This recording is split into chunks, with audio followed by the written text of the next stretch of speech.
은혜가 정말 중요합니다. 은혜를 모르게 되면은 우리는 말 정말 많이 들었습니다. 은혜. 교회에서 정말 많이 듣는 단어가 은혜, 믿음 이런 단어들입니다. 그런데 은혜를 내 심령 안에서 이것이 깨달아지지 않으면은 우리는 어떻게 합니까? 내가 하려고 한다라는 것입니다. 내가 내 힘으로 하려는 것입니다. 그게 그 에베소서 이 성도들에게 바울이 편지를 썼을 때, 또 데살로니가전서 그 성도들에게 데살로니가 교회 성도들에게 편지를 썼을 때, 또 빌립보 교회 성도들에게 편지를 썼을 때, 다 그 편지를 쓰는 그 대상은 다 믿는 사람들이었습니다. 믿는 사람들에게 너희들 신앙을 바르게 가져라, 바른 신앙을 가져라 라고 하는 마음으로 편지를 쓴 것입니다. 근데 거기에서 성도들이 정말 조심해야 되는 것이 율법주의적인 신앙에 빠지는 거였다라는 거죠. 그게 뭘까요?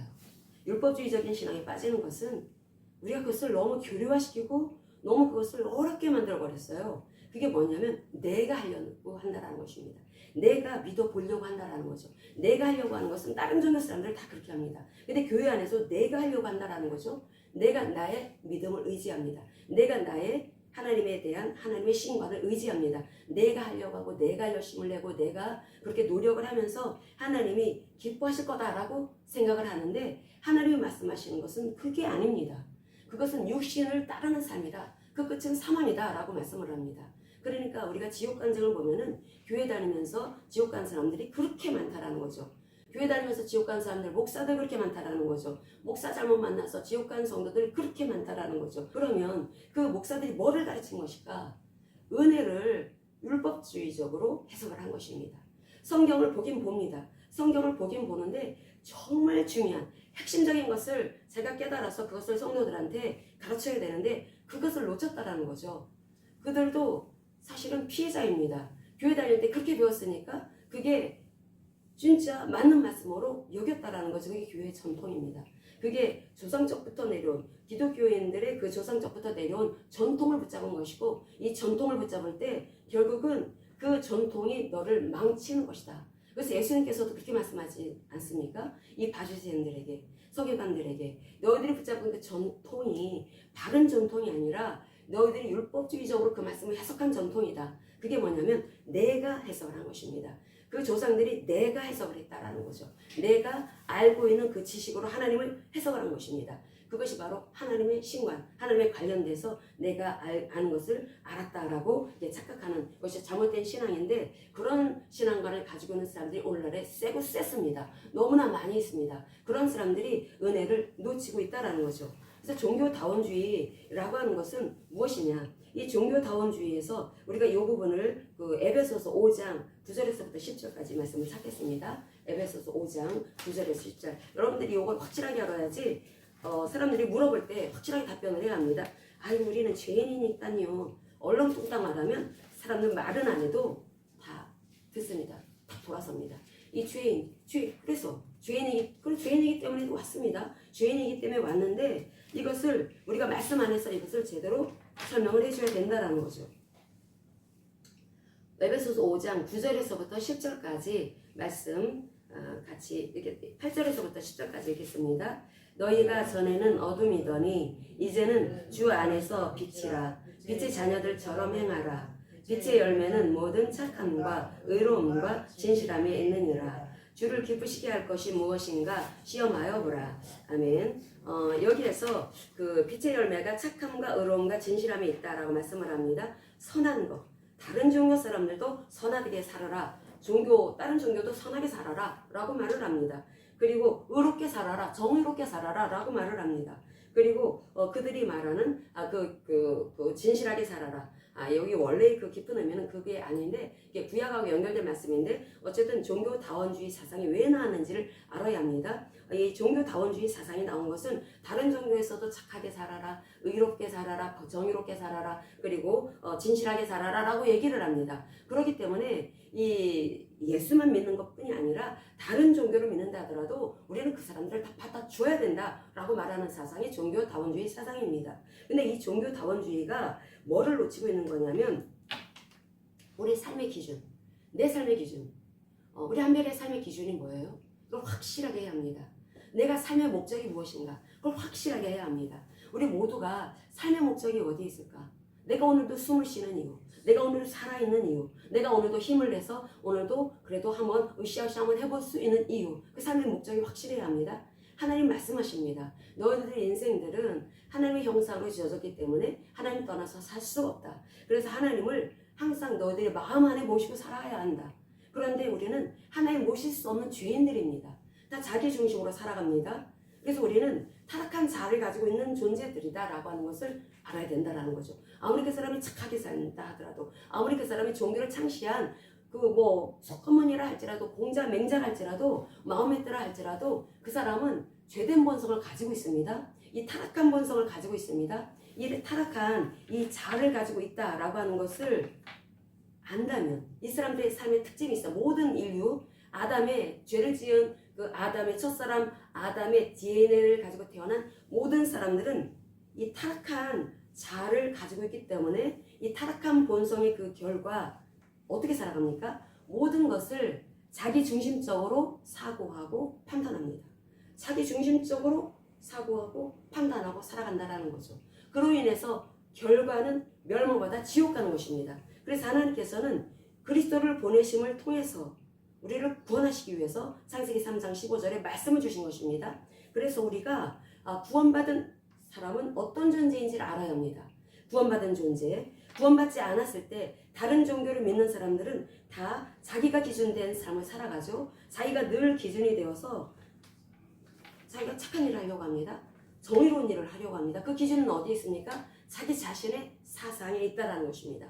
자기 자신의 생각이 있습니다. 그래서 자신의 양심을 따라서 자신이 옳다고 여기는 그 정의로운 삶을 따라서 살아갑니다. 그들의 도덕성과 그래도 그들이 어떤 종교를 믿고 있다면 그 종교에서 말하고 있는 그 신이 원하는 그런 삶을 살아가기 위해서 그들은 나름대로 그 선을 따라 살아갑니다. 그게 다른 종교에서도 있다라는 거죠. 근데 그렇게 사는 것은 결국은 멸망받아 지옥 간다라고 말씀을 합니다. 이 세상에 살아가는 사람들의 삶의 기준은 다 자기 자신을 위해서 살아갑니다. 다 자기 자신을 위해서 살아가고 그것이 바로 육신의 욕구를 충족하기 위해서 육신의 욕구를 만족시키기 위해서 살아가는 삶이라는 거죠. 모든 세상의 사람들은 자신의 그 육신의 욕구를 만족시키면서 살아가는 것이 바로 이 세상에서 살아가는 사람들의 삶의 기준입니다. 다들 그렇지 않습니까? 여러분 주변에 착하게 살아가는 사람들 보세요. 우리 예전에 정말 착하게 살았습니다. 저희 아버지는 아예 그 집 없는 사람을 굉장히 부자였을 때 아주 땅까지 사줄 정도로 그렇게 그 집까지 사줄 정도로 엄청난 그런 착한 사람이었습니다. 굉장히 좋은 일을 많이 했습니다. 다만 예수를 안 믿었다 뿐이지 좋은 일 정말 많이 했습니다. 착한 일 정말 많이 했습니다. 그런데 이제 지옥 가셨죠. 예수를 안 믿었으니까. 근데 자신의 그 육신의 욕구를 만족시키기 위해서 살아가는 그것이 바로 이 세상 사람들의 삶의 기준인데 그 삶은 바로 그렇게 착한 일을 하면 내 자식들이 잘 될 테니까 워낙 늦게 나셨으니까 자식들이 이제 클 때는 아버지 어머니가 이제 할머니 할아버지가 될 테니까 그래서 그 선한 일을 하면 내 자식들을 아마 그 선한 일을 했기 때문에 신이 도와줄 거야 도와주실 거야 라고 생각을 판단을 했다라는 것입니다. 그 기준은 바로 아버지의 사상이었다라는 거죠. 아버지의 생각이 기준이었다라는 것입니다. 그런데 예수를 믿는 사람의 기준은 무엇입니까? 확실하게 알아야 합니다. 하나님께서 우리가 어떻게 살아가야 되는지 바로 데살로니가 전서 4장 1절을 보겠습니다. 데살로니가 전서 4장 1절 데살로니가 전서 4장 1절 종말에 대해서 계속 말씀하고 있다고 했습니다. 데살로니가 전서는 5장까지 매 장마다 1장, 2장, 3장, 4장, 5장 매 장마다 성경을 통틀어서 유일하게 매 장마다 각 장마다 주님의 재림에 대해서 말씀을 하고 있습니다. 그 중에 데살로니가 전서 4장 1절 같이 읽겠습니다. 그러므로 형제들아 우리가 끝으로 주 예수 안에서 너희에게 구하고 권면하노니 너희가 마땅히 어떻게 행하며 하나님을 기쁘시게 할 수 있는지를 우리에게 배웠으니 곧 너희가 행하는 바라 더욱 많이 힘쓰라. 아멘. 재림을 고대하는 성도들에게 다른 삶을 살아갈 것에 대해서 교훈을 하고 있는 말씀인 것입니다. 우리 주님 곧 오십니다. 그럼 우리 주님이 곧 오실 텐데 그럼 내 삶의 기준을 어디에 두어야 되지? 전도 많이 해야 되나? 헌금 많이 해야 되나? 어떻게 해야 되지? 삶의 기준에 대해서 성경은 분명하게 말씀하고 있습니다. 그것은 하나님을 기쁘시게 해드리는 삶을 살아라 라고 말씀을 합니다. 하나님을 기쁘시게 해드리는 삶을 살아가는 것이 영적으로 가장 안전한 지대에 있는 것입니다. 영적 안전지대를 우리가 확보하는 삶을 살아가야 합니다. 그것은 나 자신을 위해서 살아가는 것이 아니라 나의 만족을 위해서 살아가는 것이 아니라 나의 기쁨, 나의 어떤 즐거움을 위해서 살아가는 것이 아니라 바로 하나님을 기쁘시게 해드리기 위해서 나는 오늘도 산다라는 것입니다. 그 삶을 살아라 라고 말씀을 한다라는 거죠. 그런데 우리는 그렇게 살고 싶어 합니다. 그런데 말씀을 어떻게 우리에게 알려주시냐면은 로마서 8장 8절을 보겠습니다. 로마서 8장 8절. 정말 우리는 날마다 하나님 기쁘시게 해드리고 싶어요. 하나님 기쁘시게 해드리는 것이 뭐지? 자, 로마서 8장 8절. 정말 중요한 말씀입니다. 같이 읽겠습니다. 육신에 있는 자들은 하나님을 기쁘시게 할 수 없느니라. 아멘. 자, 하나님을 기쁘시게 해드리고 싶은데 하나님은 말씀하세요. 바울 서신은 말씀하세요. 로마서 8장 8절에 육신에 있는 사람들은 하나님을 기쁘시게 해드리고 싶어도 기쁘시게 해드릴 수 없다라고 말씀을 합니다. 그러면 육신에 있다라는 게 무엇이죠? 그게 육신에 갇혀있다라는 뜻입니다. 육신에 갇혀있다라고 하는 뜻이 무엇입니까? 원어를 보면 육신에 갇혀있다라는 것입니다. 육신에 있는 이라고 하는 뜻은 육신에 갇혀있는 이라는 뜻입니다. 육신에 갇혀있는 사람은 하나님을 기쁘시게 할 수 없다. 우리 지금 몸을 가지고 있지 않습니까? 몸을 가지고 있는데 그 몸을 가지고 있으면 하나님을 기쁘시게 해드리는 삶 살 수 없다라는 뜻인가? 우리가 그래서 성경을 잘 알아야 합니다. 이 성경에서 말씀하고 있는 이 육신이라고 하는 것은 그 사람이 추구하는 가치를 말하는 것입니다. 삶의 가치. 삶의 가치가 내가 나 중심으로 살아갈 것이냐 아니면 하나님 중심으로 살아갈 것이냐. 나를 항상 십자가로 가져가서 나를 부인하고 은혜 아래서 살아가려고 하는 사람인가? 아니면은 그냥 내가 한번 해보려고 하는 사람인가? 하나님 말씀하시죠. 육신 안에 갇혀있는 사람들은 여전히 은혜를 외면하는 사람이다 라고 말씀을 합니다. 내가 해보려고 한다라는 거죠. 교회 다니면서도 내가 해보려고 하는 사람들 굉장히 많이 있습니다. 내가 해보려고 하는 사람들. 그런데 그런 사람들은 여전히 타락한 그 죄성 안에 있는 사람들이다. 자기 중심적이고 자기 본의적이고 자기 만족을 추구하는 사람들이다. 자기 만족을 추구하다 보니까 자기가 알고 있는 하나님의 그 말씀을 자기식으로 해석해서 자기가 믿어보려고 한다는 거죠. 그게 바로 육신에 갇힌 사람의 모습이고 이게 죄와 사망 가운데 있는 자의 사람의 현 주소다라고 말씀을 합니다. 이 사람들은 절대 하나님을 기쁘시게 해드릴 수 없다라고 말씀을 하고 있습니다. 하나님을 기쁘시게 해드리기 위해서는 나를 빠져나와야 합니다. 그럼 내가 어떻게 나를 빠져나옵니까? 그것은 바로 은혜 안에 들어가는 것입니다. 은혜. 은혜가 무엇입니까? 하나님이 나를 받아들여 줄 수 있는 그 장소로 들어가는 거라는 거죠. 우리가 그 부분의 말씀을 찾겠습니다. 이사야서 49장 8절을 보겠습니다. 이사야서 49장 8절. 이사야서 49장 8절 같이 읽겠습니다. 여호와께서 이같이 이르시되 은혜 때에 내가 네게 응답하였고 구원의 날에 내가 너를 도왔도다. 내가 장차 너를 보호하여 너를 백성의 언약으로 삼으며 나라를 일으켜 그들에게 그 황무했던 땅을 기업으로 상속하게 하리라. 아멘. 그 메시아가 오실 것에 대해서 말씀하는 내용입니다. 그 다음에 이 말씀을 그대로 인용한 고린도 후서를 보겠습니다. 고린도 후서 6장 2절을 보겠습니다. 고린도 후서 6장 2절. 고린도 후서 6장 2절.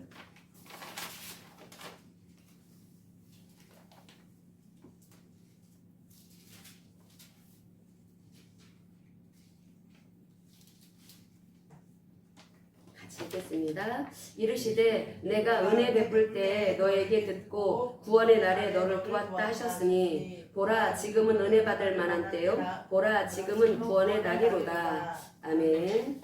하나님께서는 우리가 하나님을 알으라라고 말씀하십니다. 근데 하나님을 알 수 있기 위해서는 인간의 철학과 인간의 사상으로는 절대 알 수 없습니다. 하나님은. 우리가 하나님을 어떻게 할 수가 있을까? 하나님께서는 오직 영적인 진리를 통해서만이 하나님을 알게 하셨다는 거죠. 그게 말씀입니다. 말씀인데 이 말씀을 믿음을 통해서 이 말씀을 믿을 때 비로소 하나님을 알아가게 된다는 것입니다. 그 비밀입니다. 그 비밀인데, 그러면 하나님께서는 우리가 그 말씀을 통해서 하나님을 믿고 하나님과 교제하기를 하나님 원하시는데, 우리가 그 길로 들어가야 되지 않겠습니까? 그 길이 어떤 길입니까? 하나님이 우리가 하나님께로 오게 하시기 위해서 하나님의 방법으로 우리가 하나님께 다가가게 하셨다라는 거죠. 그 하나님의 방법이 뭘까요? 우리는 하나님 알 수 없습니다. 우리는 죄를 가지고 있는 사람들이기 때문에 전능하신 하나님, 창조주 하나님, 너무나 두마리 장천 저먼 곳에 계신 하나님, 그 하나님, 구속주 하나님 알 수가 없습니다. 알 도리도 없습니다. 그 신을, 그 우주 만물을 창조하신 그 신을, 그 엘로힘의 하나님을 어떻게 할 수가 있을까? 그래서 하나님께서 우리에게 언약을 체결하게 하시고, 언약을 체결한 다음에 하나님께서는 우리에게 은혜를 주심을 통해서, 은혜의 방법을 통해서 그 길을, 하나님을 만날 수 있는 길로 오게 하셨다라는 것입니다. 그래서 우리는 하나님을 어떻게 할 수가 있을까?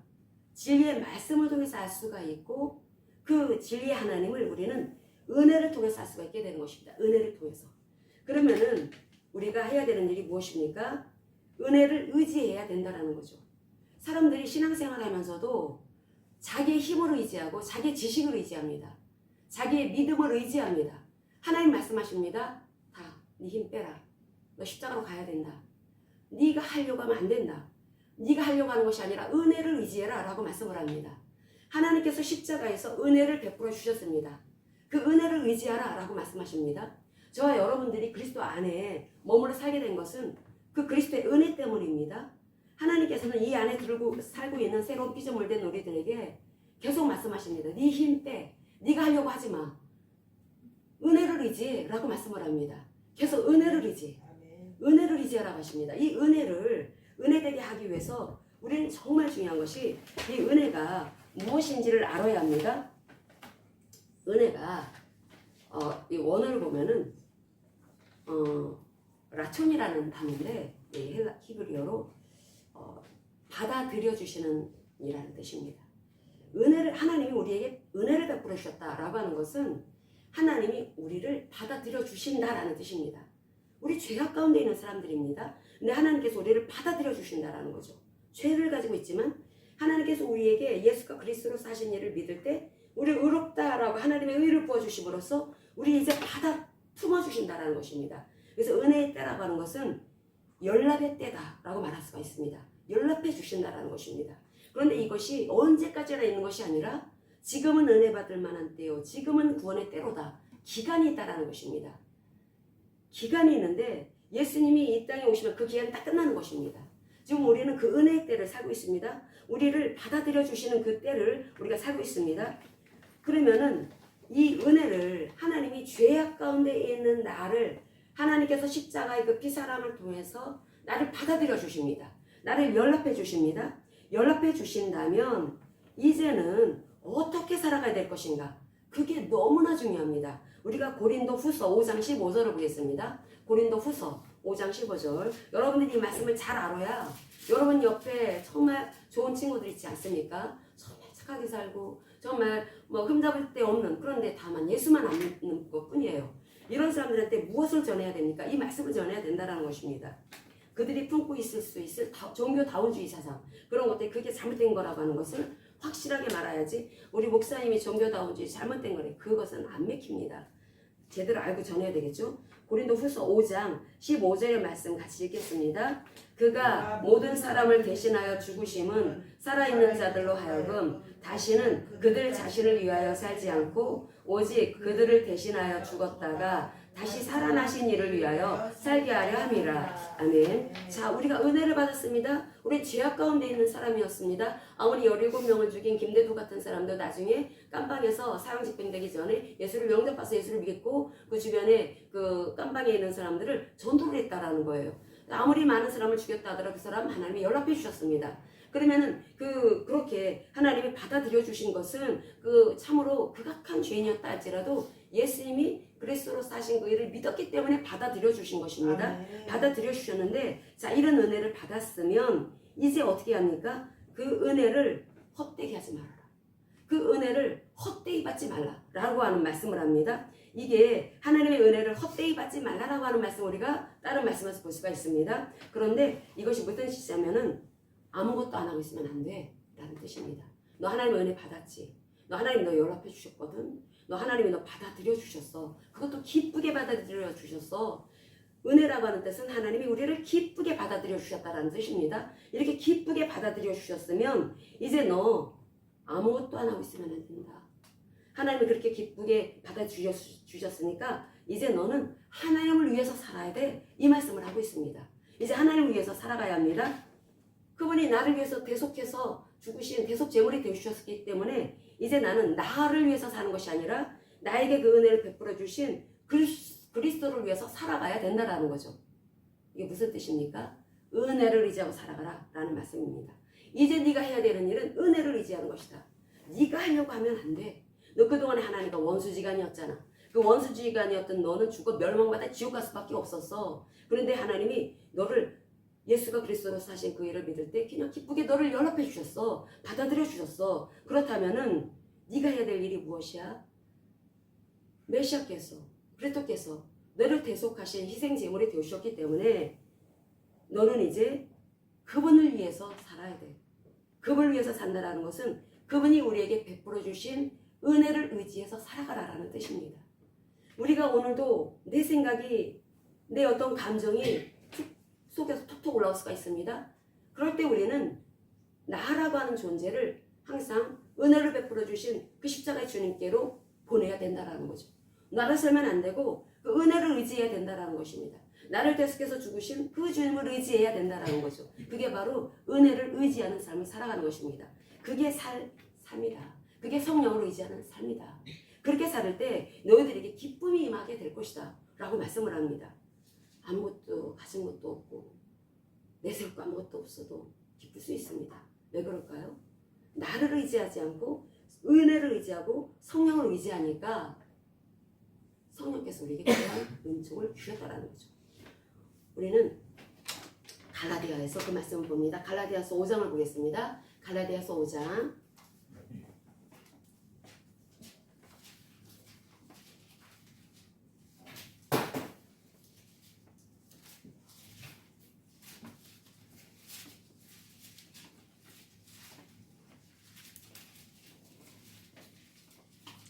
갈라디아서 5장 22, 23 같이 읽겠습니다. 오직 성령의 열매는 사랑과 희락과 화평과 오래 참음과 자비와 양선과 충성과 온유와 절제니 이 같은 것을 금지할 법이 없느니라. 아멘. 이것이 점차 온다라는 뜻이 아니라 그게 단수입니다. 단수. 이런 것들을 품은 생명을 우리가 가지고 있다는 거죠. 하나님의 생명 안에 이것이 있다는 것입니다. 그래서 그 가운데 희락, 바로 기쁨이 있습니다. 우리가 기쁨이라고 하는 것은 하나님을 의지하고 은혜를 의지할 때 마음속에 기쁨이 올라올 수밖에 없습니다. 그래서 하나님께서 우리에게 말씀을 하시죠. 빌립보서 3장 1절 말씀을 합니다. 빌립보서 3장 1절. 빌립보서는 감방에 갇힌 바울이 감옥 속에 있는 사람이 뭐 이렇게 기쁘겠습니까? 기뻐하라. 나는 기쁘다. 기뻐하라. 라고 쓴 편지가 빌립보 교회 성도들이 쓴 편지가 빌립보서입니다. 빌립보서 3장 1절에 뭐라고 우리에게 말씀을 하시냐면은 같이 읽겠습니다. 끝으로 나의 형제들아 주 안에서 기뻐하라. 너희에게 같은 말을 쓰는 것이 내게는 수고로움이 없고 너희에게는 안전하니라. 아멘. 너희에게 안전하다. 영적 안전을 말하는 것입니다. 여러분 우리가 기쁨을 가지고 있을 때 그 기쁨이 우리를 안전하게 보호한다라는 거죠. 영적인 무기가 있습니다. 영적인 무기가 무엇입니까? 성령의 열매를 맺으며 살아갈 때 우리는 사탄이 어떤 모양으로 온다 할지라도 얼마든지 우리가 물리칠 수가 있다라는 거죠. 은혜를 의지하는 사람들에게 성령의 열매가 맺혀지게 됩니다. 우리의 내면 안에 비록 가진 것도 없고 되는 것도 없는 것 같아 보이고 그래도 성령 은혜를 의지하게 되면 내 마음속에 그 같은 참으로 놀라운 성령의 9가지의 열매의 모습이 심령 안에 차오르는 것을 볼 수가 있습니다. 이것이 바로 영적인 무기다라고 말씀을 하고 있다는 거죠. 악한 마귀가 이 문화를 통해서 이 세상에서 우리를 계속해서 해방합니다. 해방할 때 어떻게 해방을 할까요? 내 마음을 수생이질 한다라는 거죠. 마음을 불안하게 만들고 고통스럽게 만들고 그러다 보니까 근심하게 되고 또 그러다 보니까 원망하게 되고 그러다 보니까 더 깊은 그러한 그 어떤 그 불안함이 나아가서 우울증으로 또 공황 장애로 이어지는 걸 볼 수가 있습니다. 왜 그렇습니까? 성령의 9가지 열매 가운데 이 기쁨, 우리가 오늘 특별히 이 기쁨에 대해서 살피는데 그것으로 어둠을 맞서지 못했기 때문이다. 결국 그렇게 말씀하고 있다는 것입니다. 영적인 가장 안전한 지대가 바로 기뻐하는 삶이구나. 하나님을 의지하는, 은혜를 의지하는 삶이구나 라고 하는 것을 알려주고 있다는 거죠. 그래서 주 안에서 기뻐하라. 우리 힘으로는 할 수 없습니다. 우리 육신의 힘으로는 돈이 생기면 세상 사람들도 기뻐합니다. 세상 사람들도 뭐 좋은 일이 생기면 기뻐합니다. 그 다 완전히 자기 육신을 근거로 하는 거죠. 육신의 만족을 기준으로 하는 것입니다. 근데 우리는 늘 하나님을 기쁘시게 해드리는 삶이 삶의 기준이기 때문에 항상 은혜를 의지합니다. 은혜를 의지하다 보니까 세상에서 볼 때는 도무지 이해되지 않은 환경 속에 있다 하더라도 우리 마음속에 기쁨이 올라온다는 거죠. 이것이 영적인 무기다. 악한 마귀가 너 해방하지 못한다. 악한 마귀가 너 무너뜨리기 위해서 달려들지 못한다 라고 성경은 말씀을 하고 있습니다. 그러면 그 영혼이 점점 잘 되어 가겠죠. 하나님의 은혜를 의지하는 영혼들은 점점 잘 되어 갈 수밖에 없습니다. 그 마음 안에 계속해서 기쁨이 올라오고 주 안에서 주님을 의지하면서 나아가기 때문에 점점 9가지의 성령의 열매를 맺으며 살아가는 것입니다. 그럴 때 영혼이 잘 되는 사람은 범사가 잘 되고 강건한 것은 당연하다라는 것입니다. 그래서 우리가 입술에 권세를 갖게 되는 것입니다. 그 하나님의 은혜를 의지하는 사람은 말 함부로 하지 않습니다. 하나님의 은혜를 의지하는 사람은 말씀의 진리를 따르는 사람이기 때문에 그 진리의 말씀에서 언어 관리해라, 너 입술 관리하라 라고 하는 말씀을 하나님께서 얼마나 자주 반복하시는지 모릅니다. 이게 내 귀에 들려지도록 말씀이 항상 내 입에서 떠나지 않도록 믿음의 말을 해야 되는 것이 하나님의 뜻이라고 하는 것을 우리는 압니다. 우리는 은혜를 의지하는 사람들이기 때문에 내 환경에서 지금 현재 겪고 있는 그것을 우리는 그대로 중계방송하지 않는 사람들이라는 거죠. 우리는 하나님의 말씀, 우리는 하늘에 속했으니까 말씀을 우리는 선포하며 믿음으로 선포하며 나가는 사람들입니다. 그랬을 때 그 믿음의 언어를 통해서 하나님은 역사십니다. 영혼이 잘 되는 사람은 말이 다릅니다. 말이 다르고 비록 현재 굉장히 압박 가운데 있고 어려운 가운데 있다 할지라도 말이 역사할 거라고 하는 것을 믿습니다. 은혜를 의지한 사람이기 때문에 하나님의 능력을 하나님의 초월적으로 역사하시는 전능하신 그 은총을 의지하는 사람이기 때문에 그 사람은 환경 때문에 일이 일비하지 않는다라는 거죠. 그래서 우리는 언어도 달라집니다. 언어도 달라지니까 그 사람의 그 마음속에 임하는 것은 평안과 기쁨이다. 우리 로마서 8장 다시 한번 살펴보겠습니다. 로마서 8장. 이것을 여러분이 항상 되뇌이세요. 하나님의 말씀을 늘 가까이 하라고 했을 때 다른 것이 아닙니다. 이 말씀의 진리가 마음속에 딱 완전히 새겨지도록 내가 잘 알아야 또 누군가에게 전할 수가 있는 거니까. 그런데 이 말씀을 계속 되새기다 보면 불이 붙습니다. 아주 심령이 아주 불이 붙게 되죠. 여기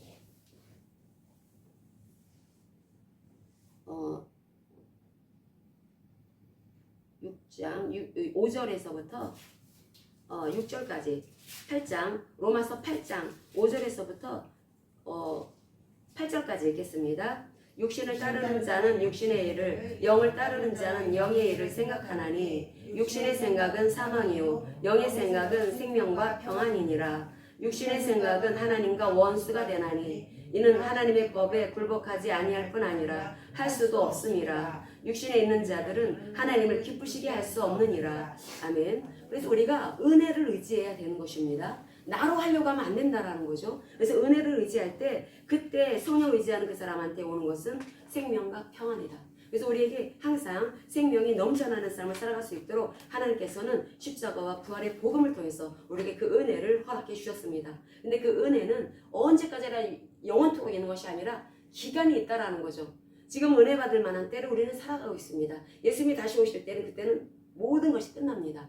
그때는 나 네가 믿는 예수 믿고 싶어. 그때는 끝났습니다. 예수님이 오셨을 때는 이미 끝났다라는 거죠. 이제 완전히 영국이 막을 다 내릴 때, 막 커튼이 내려질 때라는 것입니다. 그래서 우리가 살아있는 오늘, 가장 젊은 오늘 우리가 해야 되는 일은 육신에 가지쳐 있지 말고 은혜에 의지하자. 은혜는 하나님이 우리에게 베풀어 주신 그 우리를 기쁘게 받아들여 주신 연락해 주신 그 은혜를 우리가 의지하며 나가는 것입니다. 그랬을 때 우리는 아무렇게나 살지 않을 것입니다. 하나님이 원하시는 나를 부인하고 항상 하나님의 말씀을 의지하는 삶을 살아가려고 할 것입니다. 이런 삶을 살아가는 사람들이 영적으로 안전하다라고 성경은 알려주고 있습니다. 영적으로 우리는 안전한 삶을 살아가야 합니다. 이러한 삶을 우리가 날마다 그렇게 추구해야 된다라는 거죠. 그래서 우리 성도들의 삶의 방식, 하나님께서 피값을 주고 사신 성도들의 삶의 방식은 확실합니다. 어떤 삶이라고요?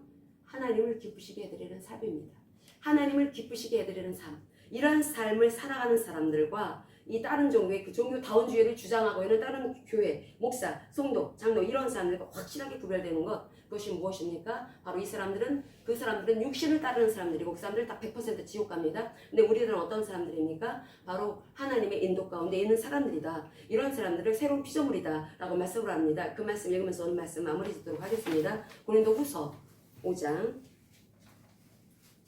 오늘 말씀은 가만히 곰곰하게 생각하면서 계속 한번 여러분 되뇌이세요. 여러분의 언어로 그것을 말할 수 있도록 되뇌어 보세요. 그러면 불이 붙습니다. 진짜 하나님의 말씀이기 때문에 불이 붙어가지고 아주 르르랄라주면 항상 뭐 얼마나 기쁜지.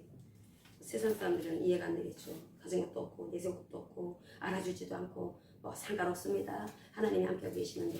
자, 여기에서 그 15절 우리가 아까 읽었었죠. 고린도후서 5장 15절에서부터 17절까지 같이 읽겠습니다. 그가 모든 사람을 대신하여 죽으심은 살아있는 자들로 하여금 다시는 그들 자신을 위하여 살지 않고 오직 그들을 대신하여 죽었다가 다시 살아나신 이를 위하여 살게 하려 함이라. 그러므로 우리가 이제부터는 어떤 사람도 육신을 따라 알지 아니하노라. 비록 우리가 그리스도도 육신을 따라 알았으나 이제부터는 그같이 알지 아니하노라. 그런즉 누구든지 그리스도 안에 있으면 새로운 피조물이라. 이전 것은 지나갔으니 보라 새 것이 되었도다. 아멘. 그래서 우리는 새로운 피조물입니다. 새로운 피조물의 삶의 방식이 뭐라고요? 우리 한별이 뭐라고요? 새로운 피조물 된 우리 한별의 삶의 방식이 뭐라고요? 삶의 기준. 그게 바로 하나님을 기쁘시게 해드리는 삶을 살아가는 것입니다. 하나님을 기쁘시게 해드리는 삶, 이런 삶을 살아가는 사람들을 하나님께서 축복하시고 함께하시고 놀라운 역사하심으로 늘 동행하여 주십니다. 이런 사람들은 또 어떻게 봅니까? 사람들 육신을 따라보지 않는다라는 거죠. 육신을 따라보는 것이 아니라 저 사람이 하나님을 기쁘시게 해드리는 삶을 기준으로 살아가는 사람인가, 은혜를 의지하는 사람인가, 그렇지 않은가, 항상 그렇게 봐야 된다라는 거죠. 그 사람이 아무리 몇십일 금식 기도했다 하더라도, 그 사람이 자기 전사살 털어서 하나님 앞에 바쳤다 하더라도 아우 저 사람 대단해, 그렇게 보는 것이 아니라 저 사람을 보는 것입니다. 그래서 하나님께서, 예수님께서 말씀하셨죠.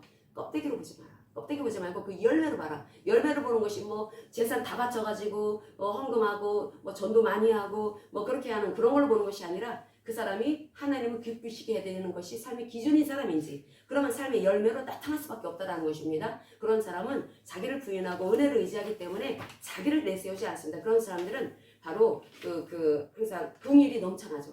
인정 많습니다. 진짜 예수 제대로 믿는 사람들은 인정 많습니다. 왜냐하면 그 긍휼하신 사랑을 입었다는 걸 알기 때문에. 자기를 부인하면 여러분 참 넘쳐나는 것이, 그 예전에 예수 몰랐을 때 저희 부모님 참 인정 많으셨었는데 그건 안 되는 것이고, 나를 의지하고 내 힘을 의지하고 탄생적으로 태생적으로 인정하는 사람들이 있습니다. 태생적으로 오는 것이 아니라 새로운 피조물은 하나님의 은혜를 의지하는 사람들이 그러다 보면은 우리 주님이 그렇게 인정 많으신 분이셨기 때문에 우리도 그렇게 인정 많은 삶을 살아갈 수가 있게 된다는 거죠. 인정 많은 삶, 그런 사람들이 뾰족뾰족한 사람들도 마음을 녹일 수가 있습니다.